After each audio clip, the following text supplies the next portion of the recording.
So you know that story in the book of Genesis where Jacob lays down and he sees a ladder ascending to heaven? And he sees angels descending and ascending on that ladder? You know what this shows is it shows the unique relationship in the scriptures between heaven and earth and how they are bridged. Now, of course, ultimately we see this in the person of Jesus Christ himself. And the Gospel of St. John actually talks about this. This is directly related to in the Gospel of John in the beginning chapters, where it says that Jesus is that ladder. Jesus is Jacob's ladder that ascends from heaven to earth.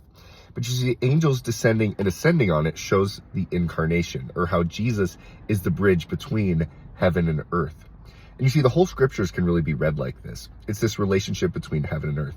Where in the garden, Adam and Eve walk with God in the cool of the day. Heaven and earth are one. Then after sin enters the world, after the original sin of Adam and Eve, then in a sense, the whole rest of the Bible is about how to reconnect. Heaven and earth become disconnected in some way. And then the whole rest of the scriptures is about reconnecting heaven and earth. So we see this in the tabernacle, of course, is the place where heaven and earth meet. It's like a new garden. We see this in the temple that comes. And then ultimately we see this in the person of Jesus Christ. And then in Pentecost, when the Holy Spirit comes to indwell believers, it's all about this reuniting of heaven and earth. And that's the final scene in the scriptures, is heaven and earth being completely one again. So if that helps, that gives you a little bit to think about. Like, how does Jacob's ladder connect with Jesus in the incarnation? Powerful stuff.